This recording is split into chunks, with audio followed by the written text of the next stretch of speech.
Honk honk, it's Bouncy here. Clowns and Gaming TikTok compilation. Honk honk, it's Bouncy here, and if you're scared of spooky clowns, run. This week we're learning about Dead by Daylight's The Clown, or Kenneth Chase. He was a troubled child born in the 1930s who started off killing animals and experimenting with stolen anesthetic from a local dentist. Each time he killed, he learned to keep mementos. When he killed birds, he kept feathers, and when he started killing people, he liked to keep fingers.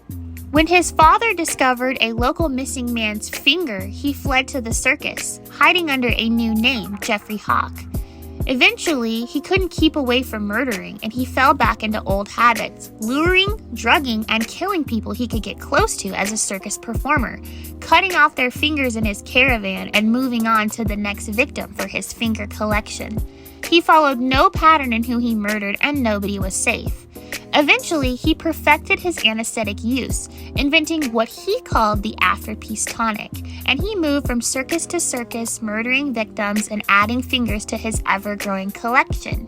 In fact, his ringmaster costume is from a ringmaster he murdered. He is also known as the Ringmaster and the Medicine Man. But how does this work in the game? Dead by Daylight is a multiplayer survival horror online game where one player is a killer and the other four are survivors. Killers use different tactics and perks specific to their character to kill the victim. The clown's power is his afterpiece tonic. It creates a cloud of gas that covers areas for a short amount of time, and survivors coming into contact with these gases are affected by them, giving them slower speed, impaired vision, and even causing them to loudly cough, which gives away their location. These powers give the clown a more strategic gameplay, as you need to take into account several different factors to let his powers work in your favor. He's quite agile, and his personal perk, Bamboozle, Corephobia, and Pop Goes the Weasel add vault speed, hinder healing progress, and even damage generators. All in all, if you're ever at a circus and find yourself in a cloud of smoke, I think it's safe to say you aren't surviving. Bye! Honk honk, it's Bouncy here, and today we're talking about Kid Clown. Kid Clown first honked his way into the gaming scene in 1993 with the game Kid Clown in Nightmare World by Kemco. This game is actually a reskin of Mickey Mouse 3 Balloon Dreams, where Mickey Mouse enters into Minnie's nightmares to rescue her.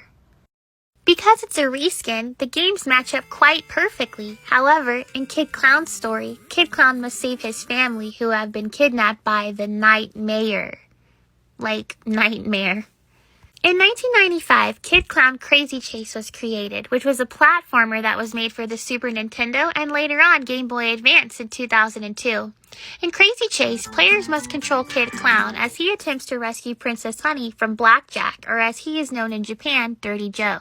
Blackjack also appears on the cover of a sequel to Crazy Chase for the PlayStation known as Kid Clown Crazy Chase 2 Love Love.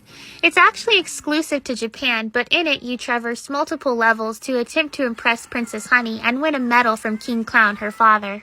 Now this next one, I'm actually still kind of mad at. In 1997, Sorayuke Kid Go Go was released, which is a platformer. But the game went on to be reskinned into the game Bugs Bunny Crazy Castle 3, where they added colorized graphics and then released it for the Game Boy Color in 1999. The last Kid Clown game is actually not a platformer, but instead a puzzle game that was released for PlayStation in 1997.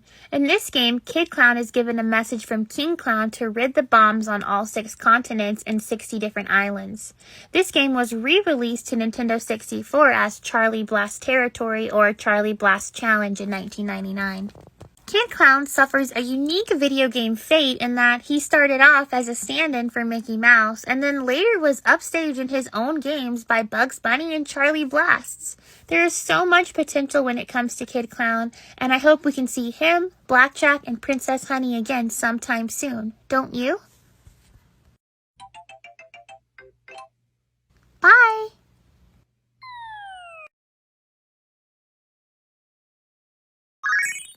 Honk honk, it's Bouncy here, and today we're talking about clowns in video games, and it's time we give Mr. Do a little bit of clown credit. In 1982, a company called Universal made the first ever video game that was released as a conversion kit for other arcade machines. A conversion kit is what you use to turn one arcade game into another. The earliest conversion kits were unlicensed bootleg Space Invader kits used to convert the older black and white games. And almost all early conversion kits were bootlegs. So you see, Mr.do was the first ever licensed game that was sold as a conversion kit. And it made history and changed a lot of things for arcades all over the world. Because of this, Mr.do was a commercial success in Japan and North America, where it sold 30,000 units in the US, becoming the best-selling conversion kit until 1984. In Japan, Mr.do was one of the top 10 highest-grossing arcade games of 1982 on the annual Game Machine chart. It topped the Street Locations chart in May 1983. And on the Replay Arcade charts, it topped the Software Conversion Kit charts for 5 months in 1983. And was among the highest-earning arcade games of 1983 in the U.S., according to the Amusement and Music Operators Association. Mr.do was created by Kazutoshi Ueda, who at the time would design games similar to other games for Universal. For example, Mr.do was supposed to be a lot like Dig Dug. The Computer and Video Games magazine gave Mr.do a positive review, stating that it actually takes the best from Dig Dug and then improves on it. Mr.do has all different kinds of iterations, and it actually has 3 sequels. There's Mr.do's Castle, Mr.do's Wild Ride, and Mr.do Run Run. So the next time you talk about clowns, or video games, or both, please don't leave Mr.do out of the conversation. Honk honk, it's me Bouncy here to talk about a jester you might have seen in your dreams, Knights. Knights is a video game series developed by Sega and the creators of Sonic in 1996. There are 2 titles to the Knights franchise, Knights into Dreams for the Sega Saturn and Knights Journey of Dreams, which came out in 2007. But it is one of Sega's most popular series with a cult following. Knights is a genderless being called a Nightmaren. Nightmaren are created with the purpose to do evil, but Knights goes against this idea and fights to protect the world of dreams from other Nightmarens. The designs in Knights are based off of both jesters, Cirque du Soleil, and some elements of clownery. Knights lead producer, Yuji Naka, has stated that men or women, we all have dreams, so I thought that the residents in the dream world shouldn't have a gender. Rather, the form of the character should be determined by the person who is dreaming, meaning the Night Dimension characters are genderless, including Knights, Riala, and the Nightopians. Characters like Puffy, Bomamba, and Queen Bella have feminine designs and are referred to by female pronouns, while Jackal, Don Balan, and Chameleon have more masculine designs. However, they are all confirmed to be genderless, and their gender is canonically decided by the dreamer, or you. The only really confirmed male character in Knights is the antagonist, Wiseman the Wicked, since he is actually a male human from the real world who is now trapped in the Night Dimension. Knights features gameplay that can be confusing to some to pick up on at first, and has been nicknamed Sonic in the Air by IGN. Knights also has a storybook called Flying Through the Sky Without Wings. And Knights was also a comic book. In 1998, Archie Comics released 6 Knights comics. In 2021, Knights Dream Wheel was released. It is a Knights-themed slot machine. Honestly, this one really makes me laugh. It's pretty cool. Knights has also made a lot of game appearances in other games. Like, a lot. And some of them are pretty funny. The Knights series was created with a European audience in mind, to contrast with the Sonic series, which was created with the American audience in mind. This is the main reason as to why the characters have a British accent in Knights Journey of Dreams. During an interview, Yuji Naka revealed that Steven Spielberg visited Sega during the development of Knights into Dreams, and he was the first person outside of the Sega team to play the game.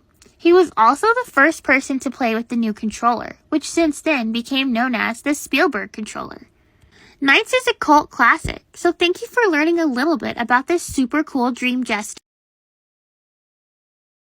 Honk honk, it's Bouncy here. Did you know that the internet helped make a clown into a game? Well, his name's Dropsy, and his journey starts in 2008 on the Something Awful forums, where creator Jay Tholen made a forum where basically people could suggest what sorts of things Dropsy should do, and it would be illustrated and added.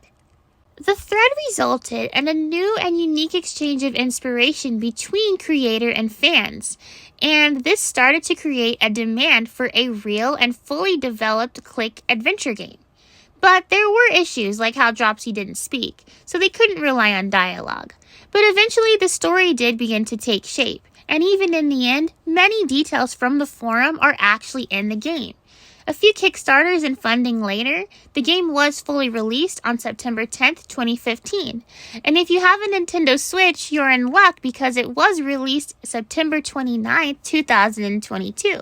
So check that out if you haven't. Jay Tholen, the creator, has said, "I love the fact that Dropsy is an amalgamation of ideas from a community. It gives this feeling of shared ownership, and a lot of Something Awful members are now totally behind the game because of that. I think they're content to let me run with the character and create a compelling world for him to discover." So there you have it, the internet's clown. Honk honk, Bouncy here, and let's learn about this week's clowns in gaming. Lollipop from ARMS. ARMS is a fighting game for Nintendo Switch, and you definitely will not see Chun-Li here. It's got an unconventional playstyle, and its three-dimensional arena can house up to 4 players. But enough about that.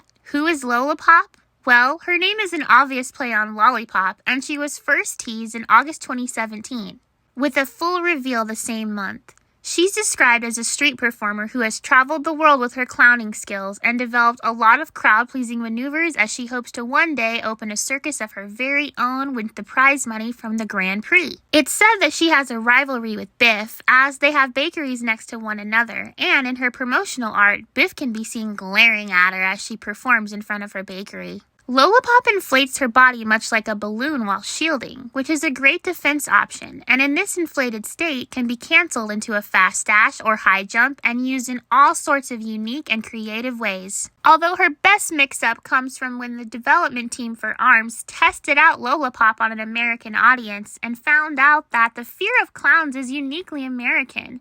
Because of villains like Pennywise and actual serial killers like John Wayne Gacy, the fear of clowns became a deeply American fear. But if you ask people if they're afraid of clowns like Lunette, they'll say no. However, if you ask an American what they think of when they think of clowns, they'll probably say a murderer.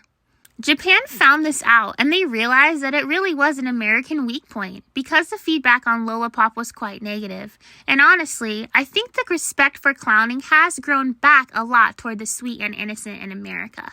So I hope we can learn to love Lollipop for the cutie that she is, because she wasn't exactly appreciated when she was first released. Bye!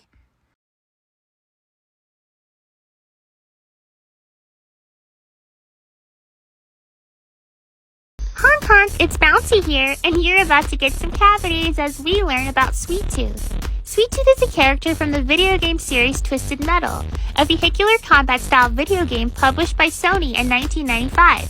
Over time, Sweet Tooth has developed in both lore and appearance, and he's on the cover of every game except for the second one, and is the series mascot. But Sweet Tooth's design would be nothing without the ice cream truck that started it all. It was actually designed way before he was. Actually, his first appearance in Twisted Metal, he was sort of Joker-like. He was supposed to be an escaped mental patient, and he had green hair and was a lot more slim. But by the second game, they decided to make his personality match up with his vehicle that they had changed a little bit. He was a secret character able to be battled in story mode and playable only with a cheat code. But that was where things got fiery. Then, in the third game, 989 Studios decided to lean a little bit more into that circus type of theme. This is where he gained more of a ringmaster-like persona and clothing, and an obsession with candy and ice cream, but he also moved to a more psychopathic personality, and he does not have flame hair here. During 4, they kept the idea of the ringmaster vibes alive, as he was the final boss and the master of this tournament. During Twisted Metal Black, Sweet Tooth gets a new revamped storyline where his flame hair was said to have come after a curse he received kept him alive after he was supposed to be executed in the electric chair. However, this game is not canon and considered an alternate storyline.